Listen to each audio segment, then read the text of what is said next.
저를 소개시켜 주시죠. 됐어. 나 이제 너무 마음에 들어. 안녕하세요. 반갑습니다.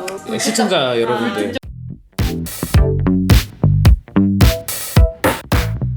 이번 주 주제가 열등감이었어요. 야, 좋은 주제다. 나는 열등감이 있거든요. 그리고 그 열등감은 나를 성장시켜줬어요. 아들러가 혹시 그런 말을 했었을까요? 모든 인간은 열등합니다. 모든 인간은 열등하기 때문에 서로 돕고 살아야 된다고. 또 거기에 더불어서 사람이 된다는 것은 자기 열등함을 아는 것이다 라고 이야기를 했어요.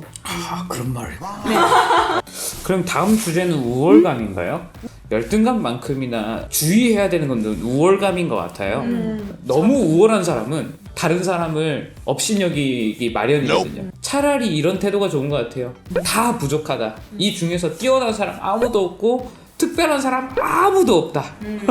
우월성의 추구라는 것이 그게 자만이 되면 안 될 거고 어렵지. 열등감이 있다는 것이 자기 비하가 되면 안 된다고 생각을 하거든요. 그래서 그 중간 지점을 찾고 내가 제일 건강할 수 있는 그 지점을 찾는 것이 인생의 과제. 중용이라고 하잖아요. 정말 많은 경험을 해온 사람이 가능한 것 같아요. 우리가 책이나 이야기로 간접적 경험도 있겠지만 직접적 경험도 굉장히 중요하거든요. 사회로 나오게 되면서 직접 경험의 양이 엄청나게 많아지잖아요. 그러면서 사람이 완성되는 것 같아요. 처음에는 극단과 극단을 이제 치닫던 게 이렇게 서서히 중용으로 맞춰가는 건 아닐까. 그걸 컨트롤할 수 있는 지점에서 우리는 그 사람 보고 어른이다라고 표현을 하는 것 같아요. 그래서 저는 철이 없습니다. 취업 시기가 다 다르잖아요. 아직 미취업 상태일 때 더 일찍 취업하는 친구들을 보면 그런 열등감이 좀 생겼던 것 같아요. 근데 인생 길잖아요. 뭐 몇 년 빠르고 몇 년 늦고 그건 별로 중요하지 않은 것 같고 또 그런 생각도 있어요. 그러니까 만약에 꽃이라고 표현한다면 내가 피는 시기가 다른가 보다. 일찍 피는 꽃도 있고 네. 좀 더 늦게 피는 꽃도 있고 자기 효능감이라고 하죠. 자기를 좀 믿고 앞으로 나아가는 게 중요하지 않나. 어제 나보다 오늘 더 나은 내가 되자. 그러니까 좀 더 도움이 되더라고요. 아름님 뒤에 누가 채찍질하고 있나요? 아, 저요? 제가 저를. 그래요. 네. 저는 그러고 싶진 않아요. 그냥 나는 나를 좀 더 알아가고 싶어요. 인간은 과연 발전하는가? 발전을 하지 않는 것이 아니라 다른 것을 향해 있다면 어떤 것일까라고 엉뚱하게 좀 생각을 해봤어요. 구스타프 칼 융의 셀프 모형 혹시 아세요? 간단하게 설명을 하자면 셀프라는 이론이 있어요. 셀프라는 거대한 존재가 각각 사람마다 하나씩 있어요. 이 셀프는 너무나도 거대해가지고 쉽게 볼 수 없지만 개인이 느낄 수 있다고 하더라고요. 융이 제안하는 거는 뭐였냐면 자기 자신을 성숙시키기 위해서는 자기 자신을 이렇게 손전등을 펴가지고 잘 살펴봐야 된다. 자기 자신의 중심을 이루고 있는 것들을 찾아가게 되면 사람은 성숙하게 된다라는 말들을 본인의 체험을 통해서 책을 냈어요. 네, 그런 걸로 따져봤을 때 나는 무엇을 향해 가고 있는가라고 생각을 해보면 아직 나는 나를 잘 모르겠어요. 내가 아직 못 찾아낸 나의 어떤 모습을 찾아보고 싶은 욕구가 좀 있어요. 20대만 해도 딱딱딱딱 떨어져 가는 그런 답을 원했어요. 근데 요즘에는 굉장히 감성적이고요. 엉뚱하고요. 날씨에도 영향을 받는다는 걸 알았어요. 예전부터 그랬겠죠. 분명히 그랬을 겁니다. 근데 이제서야 안 거예요.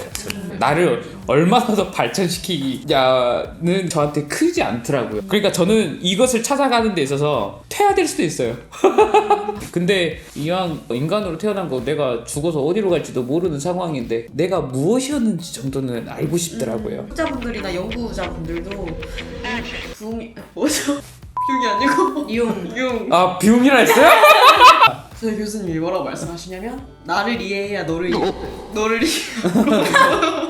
이해해야 우리의 이야기가 된다 네, 이야기를 네, 하거든요. 저도 그렇게 네. 믿고 있어요. 네. 내가 나를 얼마나 많이 이해를 하느냐에 따라 타인을 이해를 할 수 있다라는 말을 처음에는 이해를 못했는데 나중 가서 좀 그게 이해가 되더라고요. 나도 나를 모르는데 어떻게 다른 사람을 이해를 이해하고. 하지? 그리고 만약에 내가 너였다면 나는 이렇게 행동했을 것 같다라고 했는데 그 사람은 굉장히 위안을 받고 너는 나를 굉장히 잘 이해하는구나 오해하고 근데 그렇게 오해하시면 안 되는데.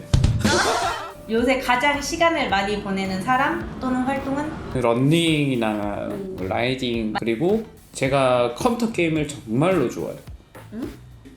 게임은 그 안 좋아하시는 분들이 굉장히 많은데 저는 게임을 통해서 영어를 배웠고 더 실패를 경험했고 성장 욕구를 채웠어요. 그러니까 저는 게임을 나쁘다고 표현을 절대로 하지 않습니다. 저는 게임이 제게 준 경험이 너무나도 긍정적이에요. 앞으로도 게임을 계속 할 생각이에요. 막지 못할걸? 요즘 내가 가장 많이 생각하는 것은? 이번 주 비가 오나? 이번 주에 비가 오면 라이딩을 못 하는데? 나는 내 감정들을 어떻게 활용하고 있는가?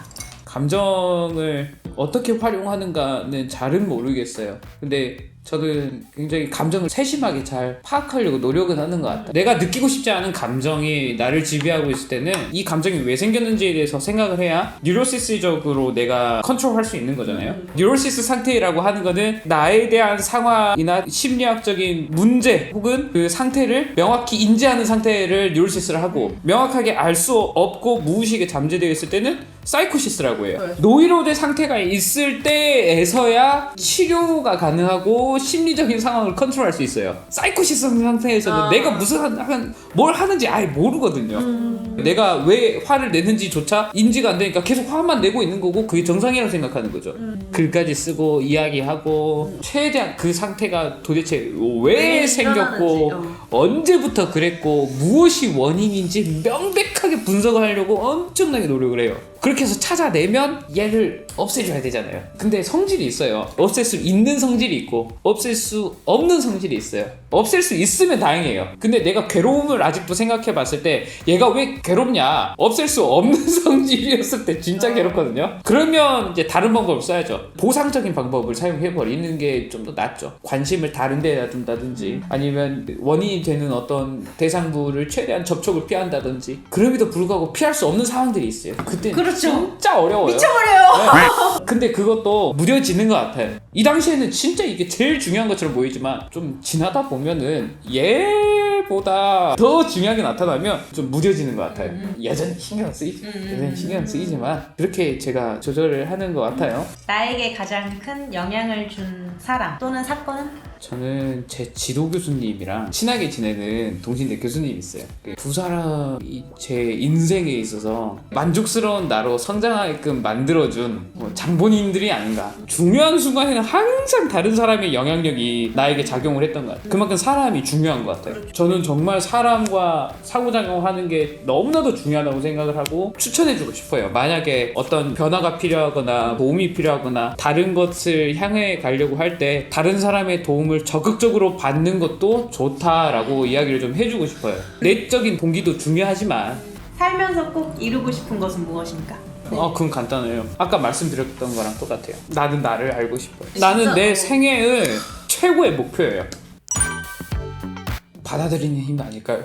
근데 해결할 수 없는 벽을 만났을 때는 극복이라는 말을 쓰면 안 될 것 같아요. 그냥 그대로 받아들여야 될 때도 있더라고요. 슬퍼하는 나의 모습 감싸줘야죠. 위로해주고. 너무 힘들면 그냥 다른 사람한테 의지하면 돼요. 부모님의 걱정은 부모님이 가장 많이 할 거예요. 본인의 걱정은 본인이 가장 많이 할 거예요. 부모님의 입장에서 한번 생각해 보자는 거죠. 자녀가 내가 이렇게 아픈 것에 대해서 저렇게나 걱정하네? 그러면 나는 더더욱이나 건강한 모습만 보여줘야 되지? 라는 강박에 휩싸이게 되죠. 차라리 걱정을 안 하는 게 더 옳을 수도 있어요. 상황마다 다를 수 있는데 너무 많이 걱정을 하게 되면은 그게 오히려 서로에게 상처만 될 수도 있어요. 아버지나 어머니의 삶은 각각 존중받아야 돼요. 내가 걱정하는 것은 내가 걱정하는 거지 부모님 걱정하고 있는 성질과는 분명 다를 거란 말이죠. 그럼 부모님이 걱정하는 게 무엇인지 알아내는 게 훨씬 더 그 속을 편안하게 해주는 건 아닐까요? 내가 걱정하는 거기 때문에 엄마는 이거 해야 돼, 아빠는 이거 해야 돼라고 하는 건 굉장히 이기적인 것 같아요. 내 중심이잖아요. 그러니까 소통이 잘 돼야 된다고도 보고 가족끼리 소통을 하는 것도 굉장히 어려운 일 중에 하나일 거예요. 친구 사이가 좋은 이유는 그 정도까지의 소통을 하지 않기 때문이겠죠. 신경 쓰지 않아도 될 부분까지 내가 신경 쓰지 않아도 되니까 그래서 더 편하고 좋은 것 같아요. 가족보다 오히려 더 좋을 때도 있죠. 사람마다 살아가는 방식은 다르다 보니까 처해 있는 상황도 다르고 다만 이제 그 와중에 자기 자신이 가장 선호하는 방식을 선택하게 되는 거고 어떤 방법이나 어떤 방식이든 결코 틀린 것은 없다는 거죠. 선호하는 게 다를 뿐.